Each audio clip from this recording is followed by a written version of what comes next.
Hello hello everyone, कैसे आप सब लोग। आई होप आप सब बढ़िया होंगे, मजे में होंगे। Welcome to NCET concept YouTube channel. तो गाइज अभी कल हमने अकाउंटेंसी का डिटेल सिलेबस देखा था और अब हम देखेंगे बिजनेस स्टडीज का एक डिटेल सिलेबस एनसीईटी 2027 के लिए। तो चलिए बिना किसी देरी के शुरू करते हैं। देखिए, सबसे पहले एज यूजुअल जो हमारी पुरानी फॉर्म क्या कि आपको आएंगे, टोटल आएंगे 28 क्वेश्चंस, करने हमको 25 है। टाइम हमारे पास 180 मिनट्स है। टोटल मार्क्स 640 का होने वाला है। और अगर हम एक क्वेश्चन सही करते हैं तो 40 नंबर मिलेगा, और वही क्वेश्चन गलत करते हैं तो -1 की नेगेटिव मार्किंग होने वाली है। ठीक है, ये एग्जामिनेशन में आपके क्वेश्चन पेपर का स्टाइल रहने वाला है कि आपकी मार्किंग स्कीम कैसे रहने वाली है। बिजनेस स्टडीज बहुत ही प्यारा सा सब्जेक्ट है, इजी इजी टॉपिक्स है, इजी इजी कंसेप्ट है। टोटल बेटा इसमें 12 चैप्टर्स है। टोटल चैप्टर्स इसमें 12 चैप्टर्स हमें मिलने वाले हैं। ठीक है, पहली बुक जो है हमारी मैनेजमेंट की, क्या, principles and functions of management. ये जो पहली बुक है इसमें टोटल है 8 चैप्टर। टोटल है इसमें 8 चैप्टर। ये 8 चैप्टर मैनेजमेंट के ऊपर है। मैनेजमेंट के फंक्शंस क्या है, मैनेजमेंट क्या है, प्रिंसिपल्स ऑफ मैनेजमेंट क्या है, ये सारी चीजों के ऊपर हमारा पहला बुक होने वाला है। और जो हमारा सेकंड बुक है बिजनेस फाइनेंस एंड मार्केटिंग के ऊपर, यानी ये टोटल पूरा बिजनेस फाइनेंस क्या है, मार्केटिंग क्या है, इसके ऊपर ये सेकंड वाली हमारी बुक है। पहले बुक में 8 चैप्टर है और इसमें हमारे पास हमें मिलने वाले हैं 4 चैप्टर, यानी इसमें हमको कवर करने हैं 4 चैप्टर। ये 2 बुक है एनसीईआरटी हिंदी मीडियम वालों के लिए भी सेम बुक है, बस इंग्लिश वालों में जो चीजें इंग्लिश में है वो हिंदी वालों के लिए हिंदी में होने वाली है। ठीक है, ये दोनों बुक हम फॉलो करने वाले हैं। चलिए इसका एक डिटेल सिलेबस देखते हैं। उससे पहले आप अगर चाहते हैं एनसीईटी की एक डिटेल तैयारी, एक अच्छी तैयारी, ताकि आप अपने ड्रीम कॉलेज को पा सकें, उसके लिए आप हमारे श्योर सिलेक्शन बैच में इन्वॉल्व कर सकते हैं, जो कि एनसीईटी बीएड तैयारी के लिए नंबर 1 प्लेटफॉर्म है। आज भी अगर आप यूट्यूब पे एनसीईटी डालेंगे तो सबसे टॉप रिजल्ट आता है हमारे एनसीईटी कॉन्सेप्ट का। ठीक है, वहां पे अभी बैचेस चालू है बेटा। आपको बैचेस में मिलने क्या क्या वाला है, लाइव एंड रिकॉर्डेड दोनों क्लासेस मिलेंगी, आपको टेस्ट सीरीज मिलेगा, क्लास में जो पढ़ाया गया है उसके नोट्स आपको मिलेंगे, वो भी पीडीएफ फॉर्म में। 24 घंटे के अंदर अंदर नोट्स अपलोड हो जाते हैं। 1-to-1 डाउट सेशंस होने वाला है, प्रॉपर गाइडेंस रहेगा, यानी बेटा हम वहां पे आपको गाइड करेंगे कि आपको कैसे क्वेश्चंस अटेंड करने हैं, किस टाइप का आपका पेपर आ सकता है, मोस्ट एक्सपेक्टेड क्वेश्चंस करेंगे आपको। 1-to-1 हमारा डाउट सेशन भी हम वहां पे रखा करेंगे। ये सारी चीजें आपको बैच में मिलेंगी। बैच का प्राइस है हमारे श्योर सिलेक्शन प्लस का 3499 एंड श्योर सिलेक्शन बैच का प्राइस है 2599। आप जाके सीयूईटी कॉन्सेप्ट ऐप, हमारा प्यारा सा ऐप है, आप उस पर जाके बैच में एनरोल कर सकते हैं। और आपके लिए एक बहुत ही प्यारा सा ऑफर भी है, चलिए यहाँ पे नहीं है, मैं आपको बता देता हूं कि 31 जुलाई तक आप हमारे किसी भी बैच में एनरोल करेंगे तो आपको 500 का डिस्काउंट मिलेगा। 500 का डिस्काउंट हर एक बैच पे अवेलेबल है 31 जुलाई तक के लिए। तो फटाफट से जाइए ऐप में और इस पे इनरोल करिए।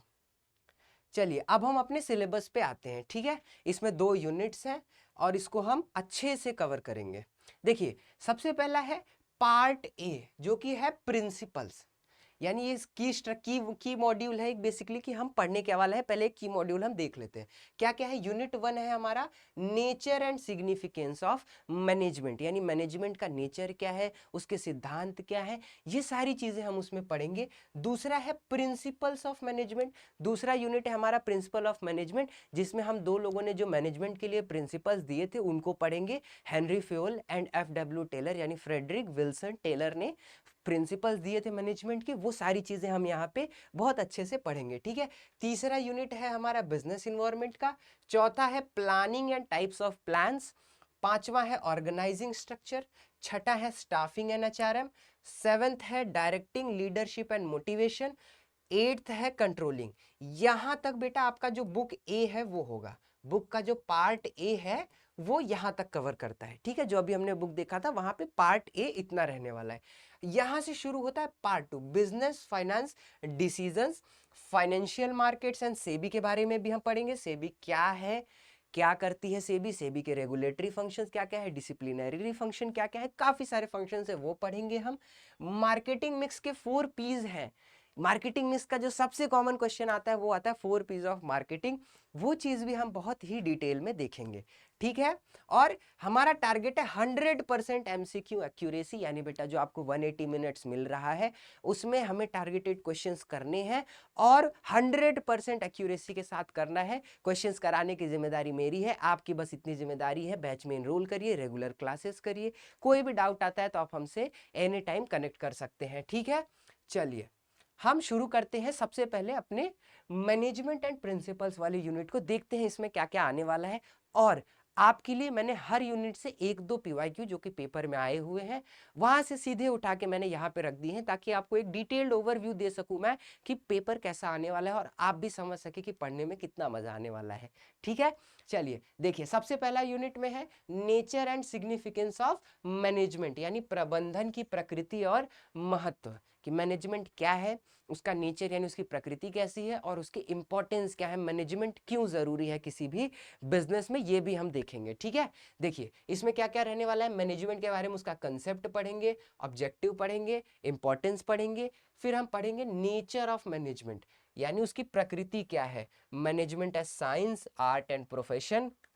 फिर हम देखेंगे लेवल्स ऑफ मैनेजमेंट, यानी कि टॉप लेवल, मिडिल लेवल और सुपरवाइजरी लेवल मैनेजमेंट में क्या क्या चीजें होती हैं वो देखेंगे।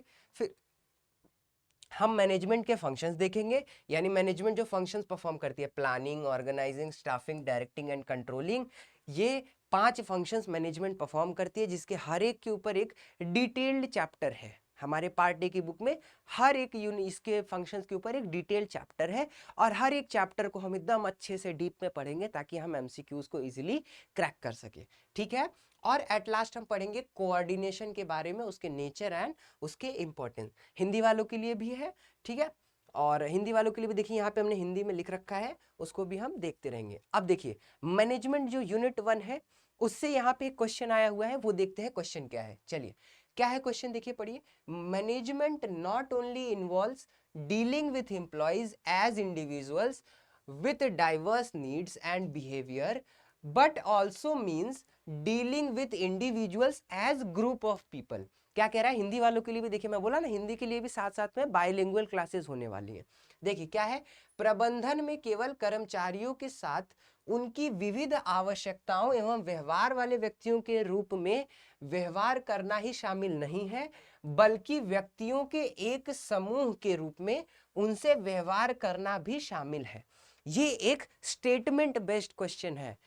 एनटीए ने पिछले 2 सालों से कॉम्पिटेंसी बेस्ड क्वेश्चंस पे बहुत फोकस किया, यानी वो आपसे डायरेक्ट क्वेश्चन पूछने के बजाय वो आपसे statement based questions, case based questions, image based question और मैच द फॉलोइंग, फिर प्रोसेस, ऐसे सारे करके एमसीक्यूज बना रहे ताकि आपके वो कंसेप्ट को चेक कर सके कि आपका कंसेप्ट कितना क्लियर है। तो हम जितना अच्छे से कंसेप्ट करेंगे उतना अच्छे से हम इन क्वेश्चंस को लगा पाएंगे, ठीक है। तो देखिए इसका आंसर क्या होगा, विच क्वेश्चन क्या है, which dimension of management is highlighted in the statement, यानी ये जो अभी उपरोक्त कथन है में प्रबंधन के किस आयाम को दर्शाया गया है बेटा, dimension of management, management is multi dimensional, ये एक उसका फीचर होता है। तो उस फीचर में ये मैनेजमेंट किस किस चीज का किया जाता है, ये उससे रिलेटेड क्वेश्चन है, ठीक है। तो इसका आंसर होगा बेटा मैनेजमेंट ऑफ पीपल। क्यों होगा, क्योंकि देखिए यहाँ पे हर जगह पीपल की बात की गई है, किसकी बात की गई है, डीलिंग विद एम्प्लॉयज, यानी सिर्फ उनसे डील करना नहीं है, individual as a group of people, यानी उन्हें लोगों को, मैं अब कंपनी में एक एम्प्लॉय तो काम करता नहीं है ना, ग्रुप ऑफ एम्प्लॉयज काम करते हैं, वो लोग एक ग्रुप ऑफ पीपल बन जाते हैं, उनको भी हमें मैनेज करना होता है, वो भी मैनेजमेंट का काम ही होता है। तो इसीलिए इसका आंसर होगा मैनेजमेंट ऑफ पीपल, यानी लोगों का प्रबंधन, ठीक है, ये इसका आंसर होगा। चलिए अब आते हैं सेकेंड यूनिट पे, यानी प्रिंसिपल्स ऑफ मैनेजमेंट, प्रबंधन के सिद्धांत क्या है, प्रबंधन के सिद्धांत क्या है। ये 14 प्रिंसिपल बेटा 2 लोग थे, देखिए ध्यान समझिए, 2 लोग थे जिन्होंने प्रिंसिपल्स ऑफ मैनेजमेंट दिया था, ठीक है। ये 2 लोगों को मैं यहां डिजाइन करता हूं और समझाता हूं आपको। एक थे फेयोल बाबा, हेनरी फेयोल, एक का नाम था हेनरी फेयोल, और दूसरे थे एफ डब्ल्यू टेलर। कौन थे, एफ डब्ल्यू टेलर। इन दोनों ने क्या किया, बहुत समय तक एक्सपेरिमेंट्स किए और ढेर सारी प्रैक्टिस के बाद, एनालिसिस के बाद हेनरी फ्योल ने तो कहा जी मैं देता हूं 14 प्रिंसिपल्स। क्या देता हूं मैं? 14 प्रिंसिपल्स, 14 प्रिंसिपल्स ऑफ मैनेजमेंट। ठीक है, इन्होंने 14 प्रिंसिपल्स ऑफ मैनेजमेंट बनाए जो कि हमारे सेकंड चैप्टर में है। ठीक है, जैसे division of work, subordination of individual to general interest, scalar chain, stability of tenure to personnel, principle of discipline, principle of equity, ऐसे करके ढेर सारे उन्होंने 14 प्रिंसिपल्स बनाए। वो 14 प्रिंसिपल्स को याद करने का एक बड़ा प्यारा सा निमोनिक भी है मेरे पास, वो भी मैं आपको बताऊंगा। ठीक है, वो भी हम डिस्कस करेंगे। तो इन्होंने दिए तो 14 प्रिंसिपल, लेकिन जब बात आई टेलर जी की तो इन्होंने क्या कहा पता है? इनके लिए एक अलग कलर यूज करते, ये थोड़ा सा अलग है। इन्होंने कहा मैं 14 प्रिंसिपल की जगह पे मैं आपको दूंगा 4 प्रिंसिपल। ठीक है, उन्होंने 4 प्रिंसिपल दिए और 5 साइंटिफिक टेक्निक्स दे दी। क्या दे दी? 5 साइंटिफिक टेक्निक्स दे दी। 9 इन्होंने भी दिया, लेकिन इन्होंने थोड़ा सा अलग कर दिया कि मैं 4 ही प्रिंसिपल देता हूं, 5 में आपको टेक्निक दे देता हूं। तो देख रहे, इन्होंने भी दिया है लेकिन इन्होंने थोड़ा अलग करके दिया। इनके प्रिंसिपल्स को साइंटिफिक बोला गया और इनके प्रिंसिपल को जनरल मैनेजमेंट बोला गया।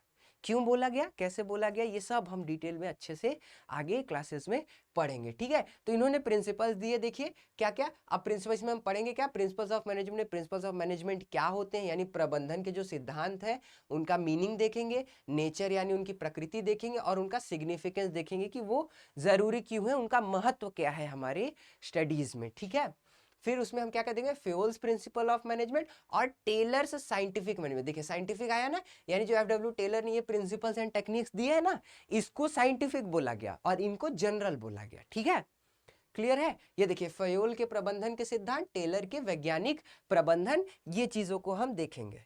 ठीक, आइए इसके ऊपर देखिए एक छोटा सा केस स्टडी टाइप का क्वेश्चन है, इसको भी हम पढ़ते हैं और करते हैं। आइए देखिए, a purchase manager eight top level, देखिए वो कहां पे है, टॉप लेवल पे।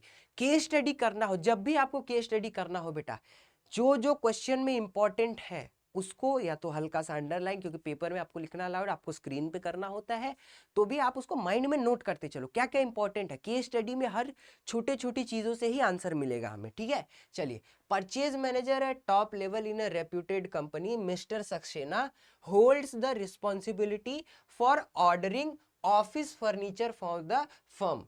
यानी ये कोई अगर पर्सन है, ठीक है, मिस्टर सक्सेना जी, इन्हीं के ऊपर रिस्पॉन्सिबिलिटी है कि ये क्या करेंगे, कंपनी में जो भी ऑफिस फर्नीचर आएगा उसका ऑर्डर देने का काम इनको मिला हुआ है, इनके अलावा वो काम दूसरा कोई नहीं करेगा।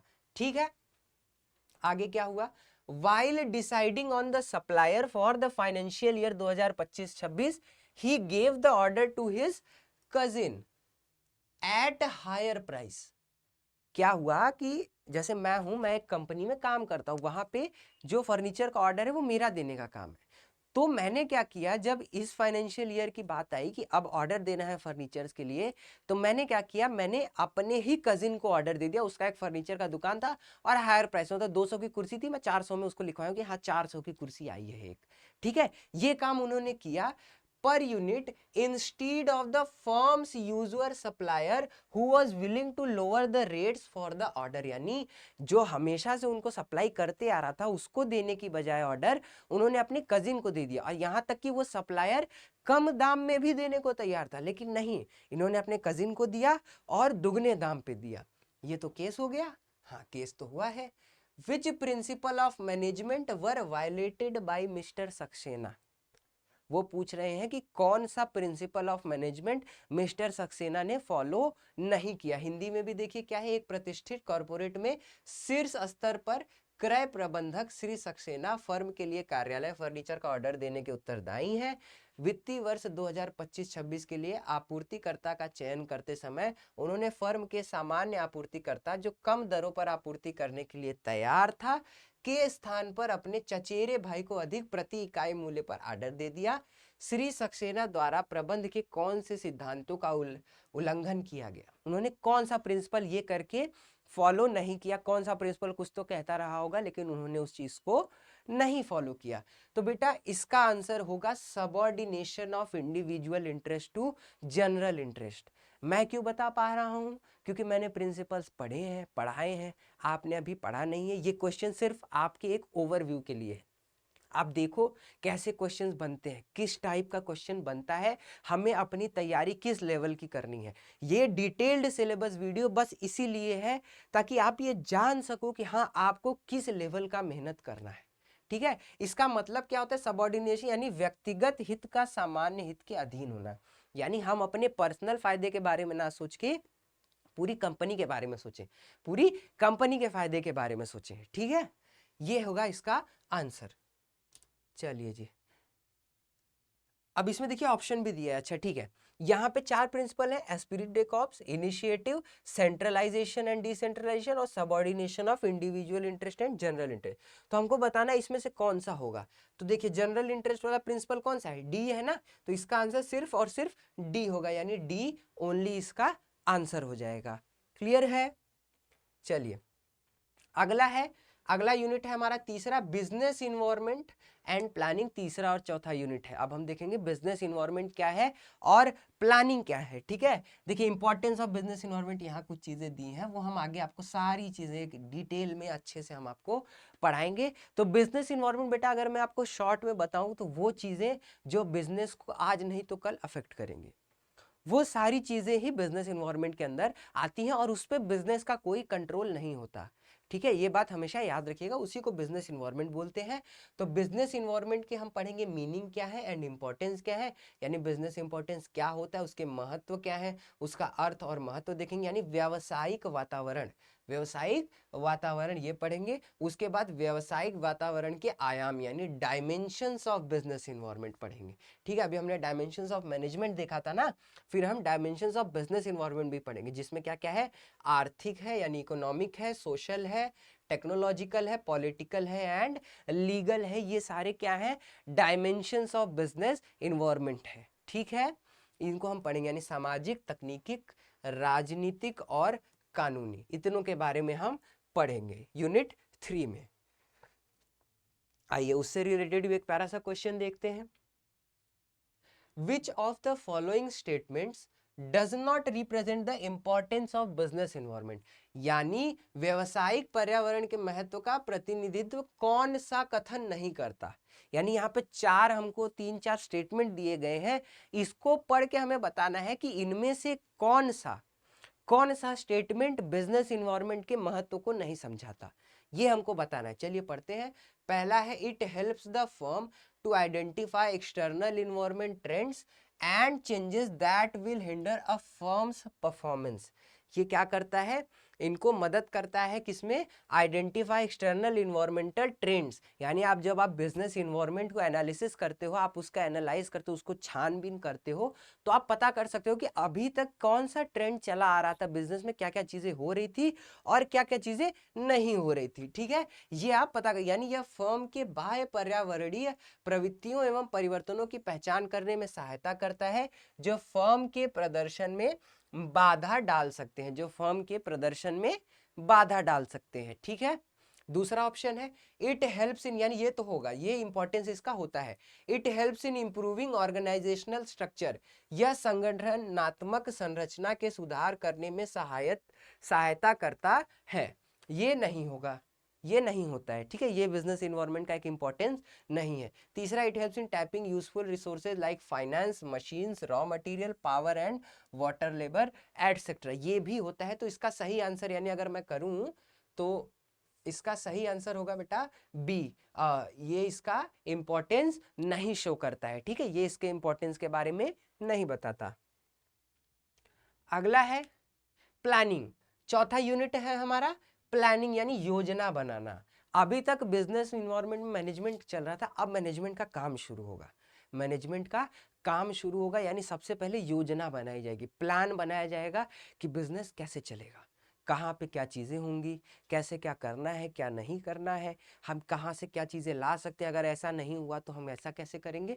ये सारी चीज़ें प्लानिंग के अंदर आती है, सब चीज़ें प्लानिंग के अंदर होंगी। ठीक है। तो प्लानिंग में हम क्या क्या पढ़ेंगे, उसकी meaning, features, importance and limitation. एक शॉर्ट में ना मेरा मन कर रहा है मैं आपको बता देता हूं मैनेजमेंट का प्रोसेस क्या होने वाला है, ठीक है। देखो शेप्स में हमारे पास, ठीक है कोई बात नहीं, चलिए ऐसे ही देखिए। मैनेजमेंट का ना सबसे पहला स्टेप आएगा मैनेजमेंट प्रोसेस में प्लानिंग। क्या आएगा, प्लानिंग। प्लानिंग करने के बाद हम करेंगे ऑर्गेनाइजिंग। क्या करेंगे, ऑर्गेनाइजिंग करेंगे। ऑर्गेनाइजिंग के बाद जो हमारा अगला स्टेप होगा वो होगा स्टाफिंग का। किसका होगा, स्टाफिंग होगा, ठीक है। स्टाफिंग के बाद हम करते हैं डायरेक्टिंग। क्या करते हैं, डायरेक्टिंग करते हैं। और डायरेक्टिंग के बाद होता है कंट्रोलिंग। क्या होता है,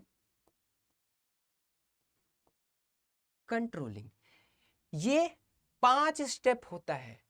5 स्टेप मतलब पहले ये चलेगा, फिर ये, फिर ये, फिर ये, फिर ये, और यहां से उठ के ये फिर यहां आ जाएगा, यानी ये ऐसे चलता है, ठीक है।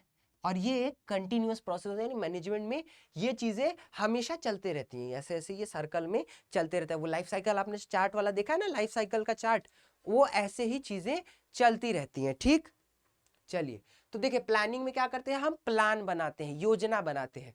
ऑर्गेनाइजिंग में क्या करते हैं, उस प्लानिंग को करने के लिए, इस प्लानिंग को करने के जो जो चीजें चाहिए होती है वो यहाँ पे क्या करते हैं, हम इकट्ठा करते हैं। क्या करते हैं, इकट्ठा करते हैं, ठीक है। इकट्ठा करने के बाद हम स्टाफिंग करते हैं। स्टाफिंग में क्या करते हैं, काम करने के लिए लोग चाहिए होते हैं, है ना। तो हम लोगों को, अब यहाँ पे स्टाफिंग में क्या होता है, लोगों को हायर किया जाता है। उसके बाद ये 3 होने के बाद आता है डायरेक्टिंग, यानी उनसे हम काम करवाते हैं। क्या करते हैं, उनसे हम काम करवाते हैं। काम करवाने के बाद एट लास्ट कंट्रोलिंग करते हैं, हम देखते हैं कि प्लान के हिसाब से काम हो रहा है कि नहीं। ये छोटा सा है मैनेजमेंट प्रोसेस के बारे में, मैंने आपको थोड़ा थोड़ा करके सारा प्रोसेस बता दिया। ये आपका चौथा यूनिट है, ये 5वां है, ये छठा है, ये 7वां है, और ये है 8वां यूनिट, ठीक है। ये 8वां यूनिट है। चलिए आगे देखते हैं। तो प्लानिंग हमने देखा, हाँ प्लानिंग हमने देख लिया। फिर प्लानिंग प्रोसेस क्या होता है, प्लानिंग कैसे करी जाती है वो देखेंगे। फिर देखेंगे टाइप्स ऑफ प्लान्स। क्या देखेंगे, टाइप्स ऑफ प्लान्स, यानी प्लानिंग कितने टाइप की होती है। देखिए ये ढेर सारे टाइप्स हैं, जिन टाइप से प्लान, मतलब प्लान अलग अलग रूप में भी बनता है, अलग अलग उसके प्रकार होते हैं योजनाओं के, ठीक है। वो सारी चीजें हम देखेंगे, ठीक। आइए इससे रिलेटेड एक क्वेश्चन करते हैं। देखिए क्वेश्चन क्या है, arrange the following steps of planning process in a logical sequence. क्या है, हमें प्लानिंग प्रोसेस जो अभी हम पढ़ने बताया ना, अभी सिलेबस में देखा आपने, प्लानिंग का प्रोसेस जो प्रक्रिया है योजना बनाने की, उसमें स्टेप्स क्या है। देखो मैंने बताया ना, पूछेगा वो प्रोसेस को भी, जैसे 1 2 3 4 5 करके स्टेप है तो 4 3 2 1 5 4, तो ऐसे करके शफल कर देगा और आपको उसका सीक्वेंस ढूंढ के सॉल्व करना पड़ेगा, ठीक है। तो देखिए सबसे पहला, आइए पढ़ते हैं एक एक और स्टेप्स डिसाइड करते हैं। सबसे पहला क्या है, the best plan has to be adopted and implemented. Planning process का ये सबसे आखिरी स्टेप होता है, तो इसको मैं नंबरिंग देता हूं 4, ठीक है। आइए दूसरा क्या है, the manager is required to make certain assumptions about the future. यानी क्या है, प्रबंधक को भविष्य के संबंध में कुछ मान्यताएं बनानी होती है, यानी उसे कुछ चीजें माननी होती है। ये होता है दूसरा स्टेप, ये मैनेजमेंट में जो प्लानिंग का प्रोसेस है उसमें ये दूसरा स्टेप होता है। तीसरा है, monitoring the plans is equally important to ensure that objectives are achieved. यानी उद्देश्यों की प्राप्ति सुनिश्चित करने के लिए योजनाओं की निगरानी करना भी समान रूप से महत्वपूर्ण होता है, यानी उसका फॉलो अप करना। क्या करना, फॉलो अप करना, ठीक है। तो ये ये होगा हमारा चौथा स्टेप, ठीक। यानी सबसे लास्ट में हम बस उसको मॉनिटर करते हैं, ये होता है तीसरा स्टेप, ठीक। ये होता है तीसरा स्टेप्स। और फिर क्या है, objectives may be set for the entire organisation and each department और unit within the organisation. यानी जो सबसे पहला मेरा काम होगा वो ये होगा कि मैं कोई ऑब्जेक्टिव सेट करूंगा। क्या करूंगा, ऑब्जेक्टिव सेट करूंगा, ठीक है। ये पहला स्टेप होता है कि हम उद्देश्य बनाएंगे कि हमें करना क्या है। दूसरा स्टेप होगा कि हम उसके बारे में एजम्पशंस बनाएंगे। क्या करेंगे, एजम्पशंस बनाएंगे, यानी उसके लिए कुछ मान्यताएं बनाएंगे, ठीक है। फिर क्या करेंगे, तीसरा स्टेप होगा जो सबसे सटीक प्लान होगा उसको सेलेक्ट करेंगे और उसको इंप्लीमेंट लागू कर देंगे। उसके बाद चौथा स्टेप हमारा ये आता है कि हम देखेंगे कि प्लान सही से काम कर रहा है या नहीं कर रहा है, यानी उसकी मॉनिटरिंग करते हैं। क्या करते हैं? उसकी मॉनिटरिंग करते हैं। तो यानी 1 2 3 4 यानी डी बी ए और सी। देखिए कहां पे है डी बी ए सी, ये रहा डी बी ए और सी। तो इसका आंसर ये हो जाएगा। ठीक है, देख रहे पूरा कंसेप्ट से क्वेश्चन उठा के पूछ रहा है। डायरेक्ट सीधे सीधे क्वेश्चन चाहता तो वो पूछ सकता था, लेकिन नहीं, कहता 4 ऑप्शन देके कहता एक बताओ इसमें से कौन सा प्लानिंग का प्रोसेस नहीं है। लेकिन उसने प्लानिंग के प्रोसेस में ही हेर फेर कर दिया और बोला अब आप बताओ कि सही स्टेप क्या होगा। तो जिसको प्लानिंग प्रोसेस याद ही नहीं होगा वो कैसे करेगा? समझ रहे? यानी पूरा फोकस हमें कंसेप्ट क्लियरेंस पे रखना है। ठीक है, चलिए अगला आता है 5वां यूनिट है ऑर्गेनाइजिंग, यानी बताया ना चीजों को इकट्ठा करना है। ठीक है, देखिए यहाँ पे ये इंपॉर्टेंस दिया हुआ है ऑर्गेनाइजिंग का। ये जो फिगर में आप देख रहे हो ये इंपॉर्टेंस ऑफ ऑर्गेनाइजिंग है। ठीक है, तो मैंने थोड़ा थोड़ा ओवरव्यू के लिए आपके लिए सारी चीजें यहाँ पे रख दी हैं। तो इसमें हम क्या क्या पढ़ेंगे? देखिए मीनिंग एंड इंपॉर्टेंस, ऑर्गेनाइजिंग का मीनिंग एंड इंपॉर्टेंस देखेंगे। Steps in the process of organising, organising करने के भी स्टेप्स होंगे, इसका भी प्रोसेस होता है। क्या होता है? प्रोसेस होता है। उसके लिए निमोनिक मैंने बनाया था IDAE, ये एक निमोनिक है। Identification and division of work, departmentalisation, assignment of duties, establishing reporting relationship. एक निमोनिक से पूरा ऑर्गेनाइजिंग का प्रोसेस याद हो जाता है। ऐसे मैंने काफी सारे निमोनिक्स आप लोग के लिए प्रिपेयर करके रखे हैं जो हम एक एक लेक्चर में अच्छे से करेंगे सारी चीजों को। ठीक है, ये इसका प्रोसेस होता है। फिर हम देखेंगे स्ट्रक्चर ऑफ ऑर्गेनाइजेशन यानी functional and divisional type of structure. उसमें फिर देखेंगे फॉर्मल एंड इनफॉर्मल ऑर्गेनाइजेशन क्या होता है। फिर हम डेलीगेशन के बारे में पढ़ेंगे। डेलीगेशन का मतलब होता है जब एक पर्सन अपना काम दूसरे पर्सन पे मैनेजर कर देता है। ठीक है, ये मैनेजर है, इसके पे वर्कलोड ज्यादा हो रहा था, इसने अपना काम क्या किया, थोड़ा सा काम अपने एम्प्लॉय को, चिंटू को दे दिया, बोला भाई तुम अभी ये काम करके दो मुझे, जो रूटीन का काम है इसका, ये रूटीन वाला काम इसने अपना क्या कर दिया, दूसरे को दे दिया। तो इसी को डेलीगेशन बोलते हैं। ठीक है, इसको डेलीगेशन बोला जाता है। उसकी भी मीनिंग, एलिमेंट्स एंड इंपॉर्टेंस देखेंगे। फिर हम पढ़ेंगे डिसेंट्रलाइजेशन क्या होता है, उसकी मीनिंग एंड इंपॉर्टेंस देखेंगे। और बाद में हम पढ़ेंगे कि डेलीगेशन एंड डिसेंट्रलाइजेशन, यानी डेलीगेशन और डिसेंट्रलाइजेशन के बीच में डिफरेंस क्या होता है। ठीक है, देखिए ये जो डिसेंट्रलाइजेशन, डेलीगेशन का मतलब समझे कि इसने अपना काम यहाँ पे दिया है और यहीं पे जब ये अपना पावर भी इसको दे देगा कि इस काम से रिलेटेड कोई भी डिसीजन है तो तुम ले सकते हो, तो वो डिसेंट्रलाइजेशन कहलाएगा। तो इन दोनों के बीच का जो डिफरेंस है वही हमको पढ़ना है यहाँ पे। ठीक है, वो भी चीजें मैं आपको बताऊंगा। चलिए अगला है हाँ ये देखिए हिंदी में भी दिया है संगठन। संगठन यानी ऑर्गेनाइजिंग, ऑर्गेनाइजिंग के अर्थ और महत्व, संगठन की प्रक्रिया, संगठन का ढांचा, औपचारिक और अनौपचारिक संगठन, ये सारी चीजें हम देखेंगे। ठीक, अब इससे रिलेटेड देखिए क्या क्वेश्चन आया था, select why an organisation would choose to be decentralised, यानी वो जो पावर का सब में बराबर बांटा जाता है, जो वो पावर अपनी डेलीगेट करेगा वो क्यों करना चाहिए, आपको बताना है वो ऐसा क्यों करे, क्यों करना चाहिए किसी भी ऑर्गेनाइजेशन को। तो देखिए क्या होगा, ऑप्शन क्या क्या है, it develops managerial talent for future, यह भविष्य के लिए प्रबंधकीय प्रतिभा का विकास करता है। अगर मैं क्या करूं, अपने ही स्टूडेंट को थोड़ा सा पावर दे दूं कि चलो कभी कभी ना थोड़ा बहुत तुम भी पढ़ा दिया करो, मैंने मेरी कोचिंग में ये किया, मैं कभी नहीं, वो थोड़ा थोड़ा पढ़ाएगा, आज गलत पढ़ाएगा, कल थोड़ा पढ़ाएगा, सीखते सीखते सीखते सीखते एक टाइम आएगा वो शायद मुझसे भी अच्छा पढ़ाने लग जाए। तो ये क्या हुआ, ये फ्यूचर के लिए टैलेंट डेवलप हुआ। ये कैसे हो पाया, मैंने उसे वो पावर दी थोड़ी सी ताकि वो काम कर सके, और जब उसने काम किया तो वो सीखते सीखते उसमें माहिर हो गया। ठीक है, ये होता है डिसेंट्रलाइजेशन में। तो ये बात तो सही है। अगला क्या है, it lowers the moral and confidence among the subordinate, यानी यह अधीनस्थों के मनोबल एवं आत्मविश्वास को कम करता है। ऐसा है क्या कि मैं अपने अगर स्टूडेंट को पावर दे दूं, मैं कह दूं भाई तुम काम करो, तो ये वो डिमोटिवेट हो जाएगा, उल्टा वो तो मोटिवेट होगा ना कि हाँ यार मुझे पावर मिली है, मैं भी अब काम करूंगा, मैं भी बॉस हूं, है ना, वो वाली फीलिंग आएगी कि नहीं आएगी। तो वो उस चीज की बात हो रही है। ठीक है, तीसरा है इट डिलेज डिसीजन मेकिंग, यह निर्णय लेने में विलंब करता है। नहीं जी, ऐसा नहीं होता है, काम जल्दी जल्दी होता है। उल्टा बार बार हमें मैनेजर के पास पूछने जाना नहीं पड़ेगा, मेरे पास पावर रहेगी, मैं काम कर दूंगा, और क्या। ठीक है। चौथा है it put pressure on top management, नहीं ये उल्टा उनके प्रेशर को कम करता है। बताया था ना, कहाँ गया चिंटू, चिंटी को लाओ, ये रहे, इनके ऊपर लोड ज्यादा था, इन्होंने अपना लोड ट्रांसफर किया है ना, जब इन्होंने लोड ट्रांसफर कर दिया तो इनका लोड बढ़ेगा कि घटेगा, घट जाएगा। ठीक, चलिए, तो इसका आंसर देखिए, ये भी नहीं होगा, ये भी नहीं होगा, ये भी नहीं होगा, तो इसका आंसर होगा ए वाला। ठीक है, इसका आंसर ए होगा। अब बात करते हैं स्टाफिंग की। भर्ती, स्टाफिंग मतलब भर्ती करना। ये इमेज देख रहे हो आप, ये सब क्या कर रहे हैं, स्टाफिंग कर रहे हैं, यानी हायरिंग कर रहे हैं, लोगों की क्या कर रहे हैं, भर्ती कर रहे हैं। बोर्ड लेके खड़े हैं, we are hiring, we are hiring, हम भर्ती चालू किए हैं, हमें लोगों की जरूरत है, हमने भर्ती चालू की, वी आर हायरिंग, है ना। वो वाला बोर्ड देखा है कि नहीं, पोस्टर कहीं कहीं लगा होता है ऑनलाइन, तो आजकल हर कोई हायरिंग कर रहा है ना।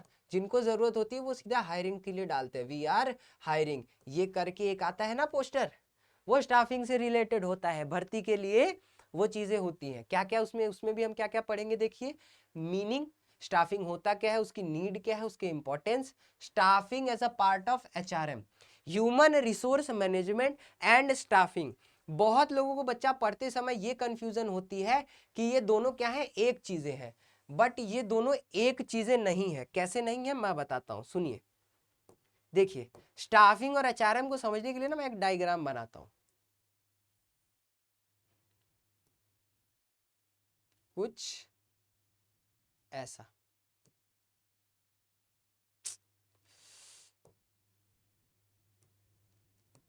एक सेकंड, ये, हाँ ठीक है। देखिए, अगर ये है ह्यूमन रिसोर्स मैनेजमेंट, क्या है, ह्यूमन रिसोर्स मैनेजमेंट, ठीक है, तो स्टाफिंग इसका एक छोटा सा हिस्सा होता है। अगर ऐसा समझो, ये पूरा अगर एचआरएम है ना, तो ये इसका एक छोटा सा हिस्सा है, ये इसका एक छोटा सा ह्यूमन रिसोर्स मैनेजमेंट का एक छोटा सा हिस्सा है स्टाफिंग। और बहुत लोग कंफ्यूजन हमेशा मैंने देखा है पढ़ाते हुए कि उनको ये कंफ्यूजन हो जाती है कि स्टाफिंग एंड एचआरएम एक है, क्योंकि काफी सारे फंक्शन इनके सिमिलर होते हैं। नहीं, स्टाफिंग एचआरएम का एक छोटा सा हिस्सा है, एचआरएम एक बहुत बड़ा, अपने में एक बहुत बड़ा कंसेप्ट है। ठीक है, वो अलग होता है, तो इसमें आप पढ़ाते समय कंफ्यूज मत होइएगा। तो हम staffing as a part of HRM देखेंगे। फिर हम देखेंगे स्टेप्स इन स्टाफिंग प्रोसेस, क्या देखेंगे, स्टेप्स इन स्टाफिंग प्रोसेस, उसका भी निमोनिक मैंने बना रखा है, उसके लिए भी एक निमोनिक है, निमोनिक्स बहुत है मेरे पास, हम देखेंगे हर चीज को। फिर हम देखेंगे रिक्रूटमेंट क्या होता है, फिर देखेंगे सिलेक्शन क्या होता है, और देखेंगे ट्रेनिंग एंड डेवलपमेंट क्या होता है। ये दोनों, ये तीनों चीजें हैं एलिमेंट्स ऑफ स्टाफिंग। क्या है, एलिमेंट्स ऑफ स्टाफिंग, ये सारी चीजें क्या है, एलिमेंट्स ऑफ स्टाफिंग है। ये तीनों चीजें क्या क्या, रिक्रूटमेंट, सिलेक्शन एंड ट्रेनिंग, ये तीनों चीजें क्या है बेटा, एलिमेंट्स ऑफ स्टाफिंग है। क्लियर है। चलिए, हिंदी वालों के लिए, अर्थ, भर्ती यानी रिक्रूटमेंट, चयन यानी सिलेक्शन, प्रशिक्षण एवं विकास यानी ट्रेनिंग एंड डेवलपमेंट। ठीक है, ये चीजें हम पढ़ने वाले हैं। इससे रिलेटेड देखिए क्या क्वेश्चन आया है, shifting an employee to a higher position, carrying higher responsibilities, facilities, status and pay, identify the concept. ये क्या कहलाता है, इसको करना यानी क्या है, कर्मचारी को अधिक उत्तरदायित्व यानी उसकी रिस्पॉन्सिबिलिटी बढ़ा देना, उसकी फैसिलिटीज बढ़ा देना, उसके क्या कहते हैं, स्टेटस को बढ़ा देना यानी प्रतिष्ठा को बढ़ा देना, वेतन को बढ़ा देना, वाले उच्च पद पर स्थानांतरित करना, क्या कहलाएगा। यानी किसी कर्मचारी है, जैसे मिस्टर ए है, ठीक है, कैसे बनाए इनको, चलो ऐसे ही बना लो, बेसिक डायग्राम।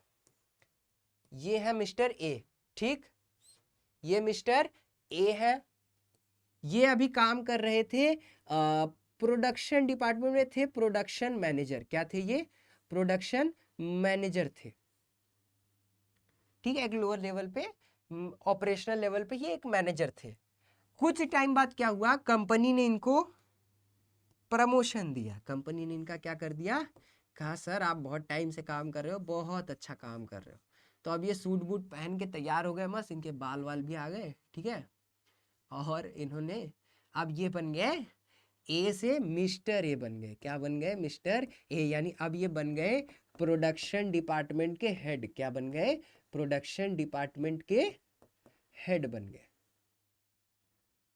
ठीक है। अब पूरा प्रोडक्शन डिपार्टमेंट क्या है, इनके अंडर में काम करेगा, पूरा प्रोडक्शन डिपार्टमेंट इनके अंडर में रहेगा। तो ये अब क्या हुआ, पहले ये मैनेजर थे, मान लो पहले इनकी सैलरी थी 40,000, पहले कितनी थी सैलरी, 40,000, वहीं अब इनकी सैलरी बढ़ के 80,000 हो गई, कितनी हो गई, 80,000। तो अब इनको सैलरी मिल रही है 80,000, इनको आने जाने के लिए एक गाड़ी दे दिया गया, क्या दे दिया गया, एक गाड़ी दे दिया गया, ठीक है, गाड़ी का मजाक मत बनाना।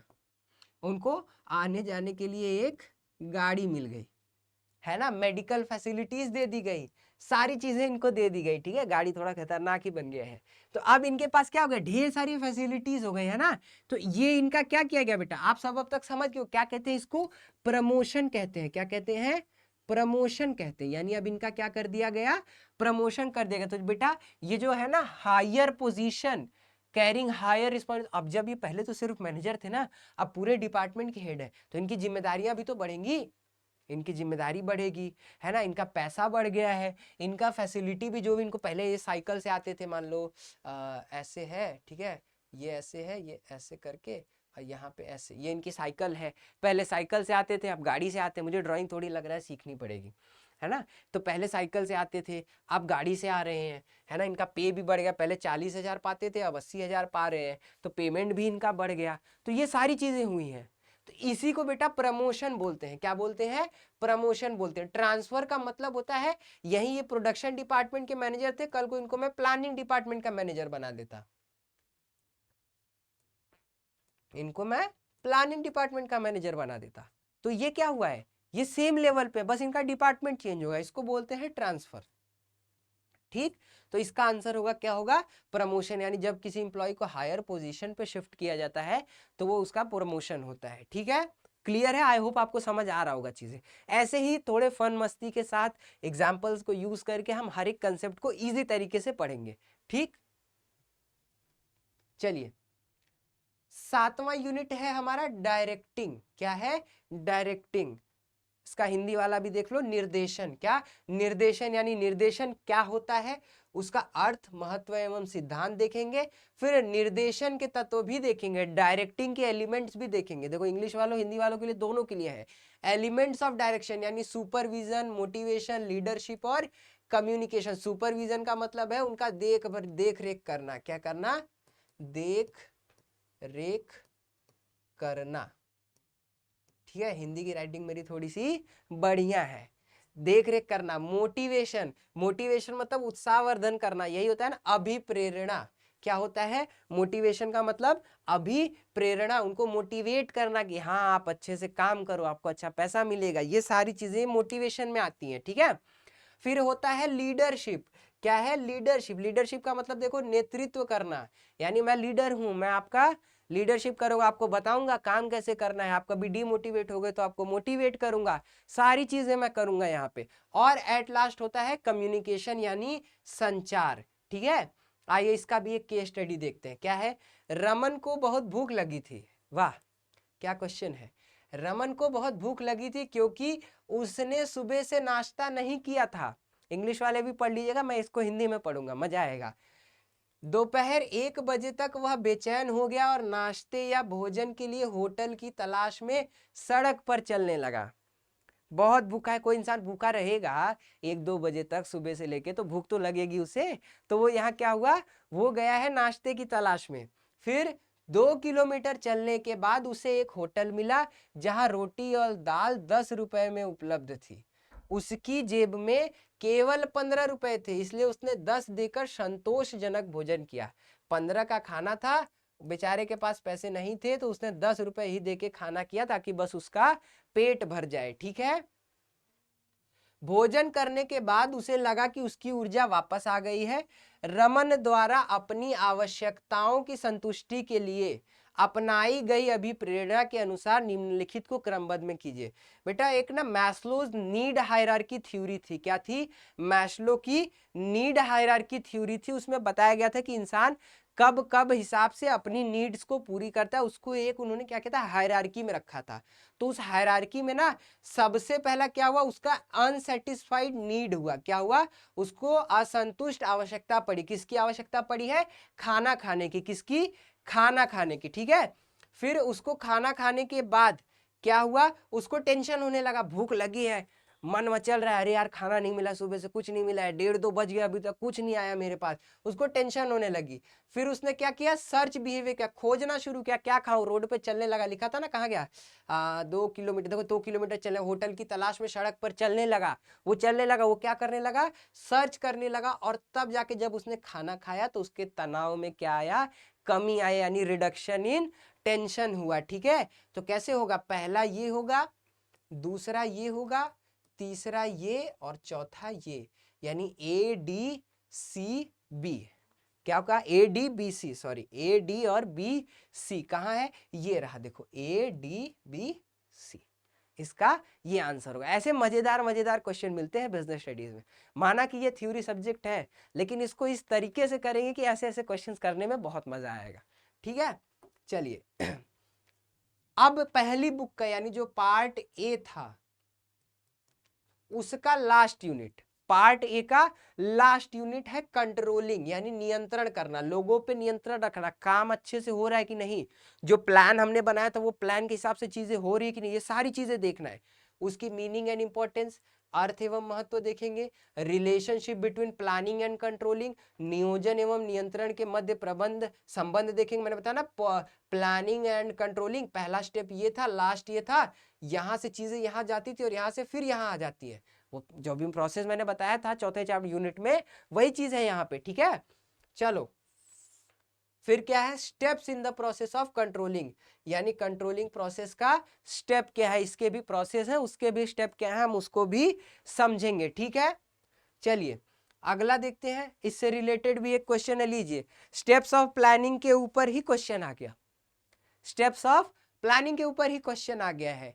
क्या है, arrange the following steps of controlling process in correct sequence. तो देखिए इसका सीक्वेंस क्या होगा, सबसे पहला तो होगा बेटा सेटिंग परफॉर्मेंस स्टैंडर्ड्स, यानी निष्पादन मानकों का निर्धारण करना, यानी आप किस बेसिस पे चीजों को कंट्रोल करोगे उसका स्टैंडर्ड बना। तो सी किस में है, देखो इसमें पहला स्टेप सी है ही नहीं, तो ये दोनों तो ऐसे ही खत्म हो गए। एलिमिनेशन मेथड, अकाउंटेंसी के लेक्चर में आपको समझाया था ना मैंने, एलिमिनेशन मेथड क्या होता है, वही यूज होगा यहाँ पे। अच्छा, फिर ये हो गया, सेटिंग हो गया।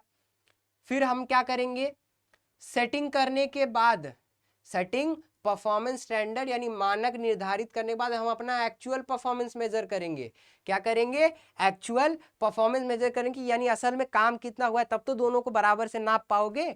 तो दूसरा स्टेप ये होगा, यानी सी के बाद ए आना चाहिए, लो खत्म, सी के बाद ए आ गया, यानी यही आंसर सही होगा, और कहीं पे सी के बाद ए था ही नहीं। तो तीसरा स्टेप आएगा ई, यानी comparison of actual performance with standard, यानी इससे इसका क्या करना, तुलना करना, क्या करना, तुलना करना। फिर है बी, एनालाइजिंग डेविएशन, यानी विचलन करना, यानी इन दोनों के बीच में कहाँ डिफरेंस आ रहा है, इनके बीच में डिफरेंस कहाँ आ रहा है वो देखना। और एट लास्ट डी, सुधारात्मक कार्यवाही करना, यानी ये जो डिफरेंस है इसको हम सही कैसे करेंगे, ये चीज को देखना ही क्या कहलाएगा। ये पूरा जब स्टेप हम फॉलो कर देंगे तो यही बनता है कंट्रोलिंग का प्रोसेस। क्या बनता है, कंट्रोलिंग का प्रोसेस बनता है। आइए यहां से शुरू होता है पार्ट बी, यहां से शुरू होगा पार्ट बी, पार्ट बी यानी सेकेंड बुक हमारी। ठीक है, तो सबसे पहला यूनिट है 9th यूनिट हमारा बिजनेस फाइनेंस। क्या है, बिजनेस फाइनेंस। बिजनेस फाइनेंस क्या होता है, उसके रोल, ऑब्जेक्टिव, है ना। फिर फाइनेंशियल डिसीजन कौन कौन से होते हैं, ये 3 फाइनेंशियल डिसीजन होते हैं। हम देखेंगे फाइनेंशियल प्लानिंग क्या होता है, हमारा कैपिटल स्ट्रक्चर कैसे बनता है, उसको कौन कौन से फैक्टर्स अफेक्ट करते हैं। फिक्स्ड एंड वर्किंग कैपिटल क्या होता है, ठीक है, हिंदी वालों के लिए भी है। व्यवसायिक वित्त यानी बिजनेस फाइनेंस क्या होता है, व्यवसायिक वित्त के वित्तीय निर्णय, फाइनेंशियल डिसीजन, वित्तीय नियोजन यानी कैपिटल स्ट्रक्चर, है ना, कैपिटल स्ट्रक्चर। फाइनेंशियल प्लानिंग, पूंजी संरचना, स्थायी पूंजी एवं कार्यशील पूंजी, इसके बारे में भी हम देखेंगे, ठीक है। इससे रिलेटेड क्वेश्चन क्या है, the primary aim of financial management, यानी ये जो फाइनेंस का हम मैनेजमेंट करते हैं, इसका सबसे प्राइमरी ऑब्जेक्टिव क्या होता है बेटा, to maximize share holders wealth. क्या होता है, to maximize share holders wealth, यानी अंश धारकों की संपत्ति को बढ़ाना। फाइनेंस में कहाँ से फंड उठाना है, कैसे उठाना है, फाइनेंस का मैनेजमेंट कैसे करना है, ठीक है, ये सारी चीजें हम देखते हैं।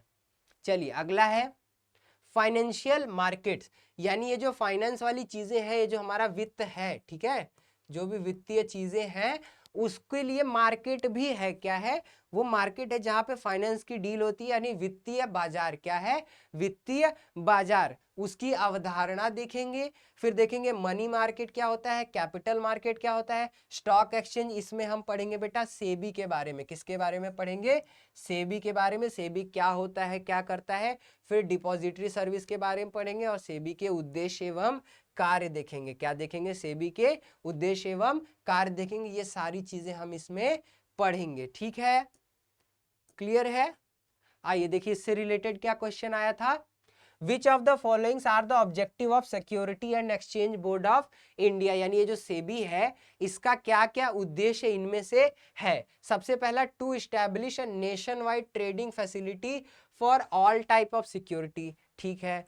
To regulate stock exchange and security industry, हाँ ये तो होगा।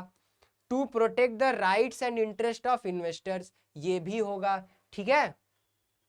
इनका ये काम नहीं होता बेटा, ये कोई भी ट्रेडिंग फैसिलिटी डेवलप नहीं करते।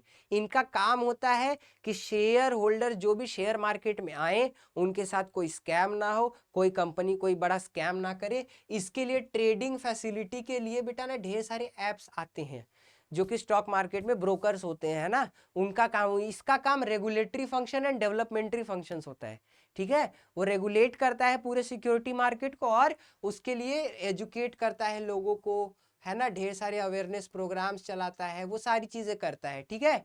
तो इसका आंसर देखिए क्या क्या होगा, और डी ऑप्शन भी है, नहीं है, शायद से इसमें एक कुछ मिसिंग हो रहा है, तो ठीक है डी ऑप्शन इसमें नहीं है। तो बेटा इसका आंसर यहाँ पे, इसको डेवलपमेंट फैसिलिटीज में हम इसको इंक्लूड कर देंगे। क्या करेंगे, डेवलपमेंट फैसिलिटीज में ये इंक्लूड हो जाएगा। तो इसका आंसर होगा ए, बी एंड सी ओनली, यानी ये तीनों फंक्शन इस ए बी के आ जाएंगे, ठीक है।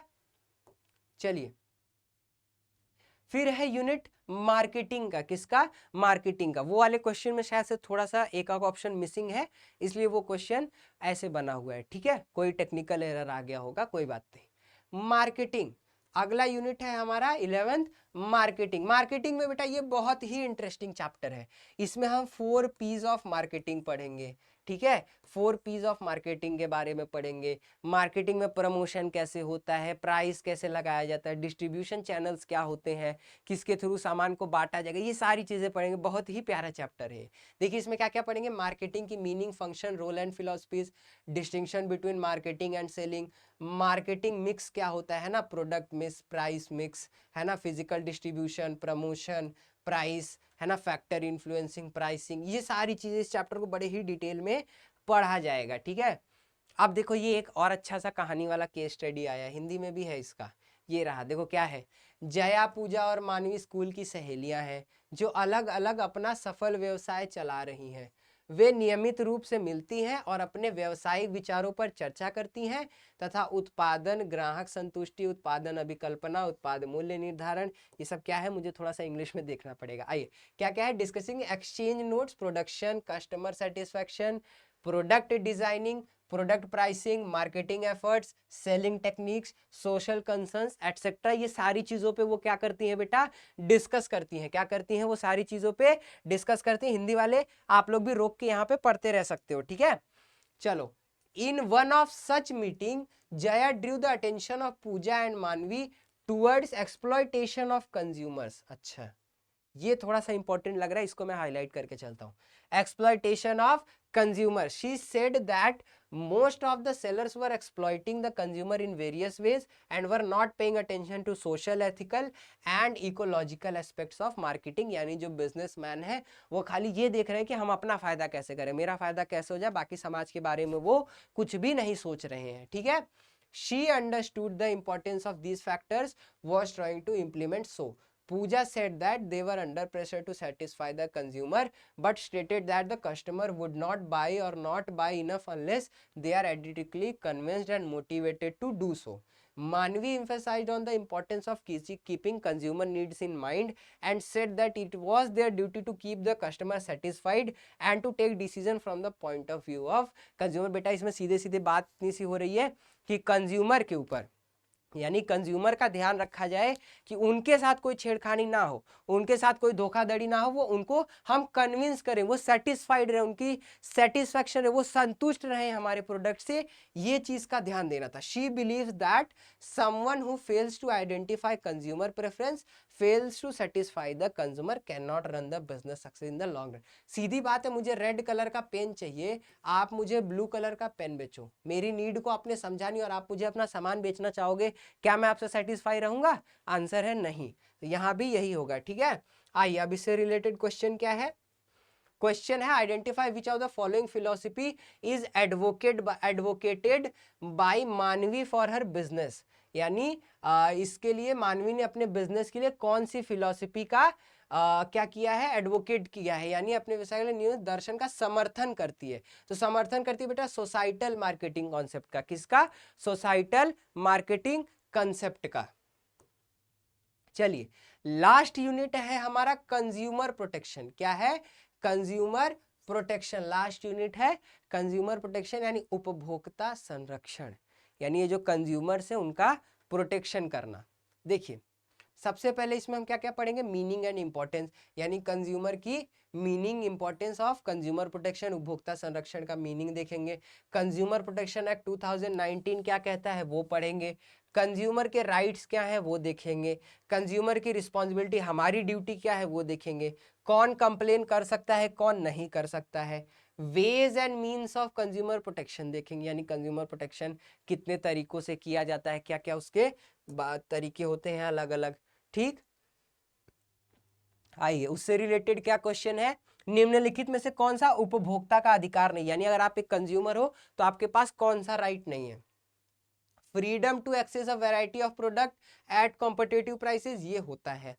To get relief against unfair trade practice और रेस्ट्रिक्टिव ट्रेड प्रैक्टिसेस और अनसर्कुलस एक्सप्लॉयटेशन, अनुचित व्यवहार, व्यापार, प्रतिबंधात्मक व्यवहार, अनैच्छिक प्राप्त करना।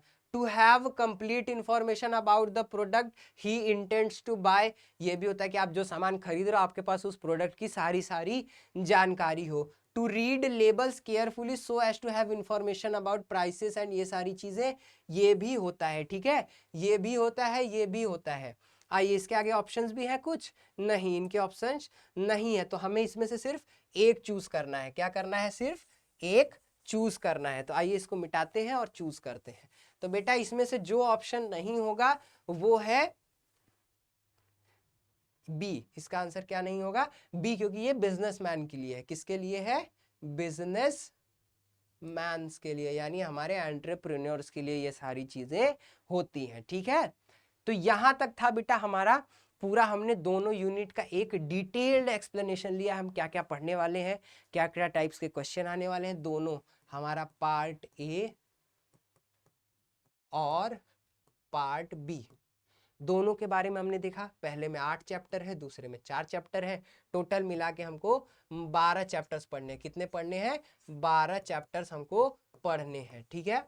हम 12 चैप्टर्स के हमने छोटे छोटे क्वेश्चंस भी देख लिए, कैसे क्वेश्चंस आते हैं, एक मजेदार सी केस स्टडी भी करी। तो आई होप आपको अब सारी चीजें समझ आ गई होंगी कि हमारा सिलेबस पूरा कितना रहने वाला है, कैसे हम प्लान करके पढ़ेंगे और ये सारी चीजें बहुत ही फन वे में करेंगे, ठीक है।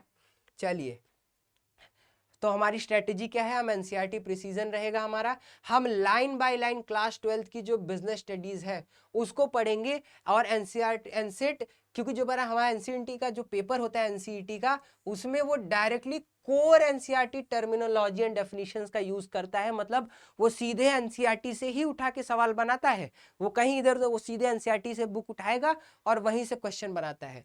और हम क्या करेंगे, हम करेंगे असर्शन रीजन बेस्ड क्वेश्चन। कैसे करेंगे, असर्शन रीजन बेस्ड क्वेश्चन करेंगे, यानी तीसरे यूनिट के लिए और 9वें यूनिट के लिए खास करके हम क्या करेंगे, स्टेटमेंट बेस्ड क्वेश्चन करेंगे, क्योंकि बेटा इनसे असर्शन रीजंस के क्वेश्चंस आते हैं। ठीक है, इनसे असर्शन रीजन के क्वेश्चंस आते हैं।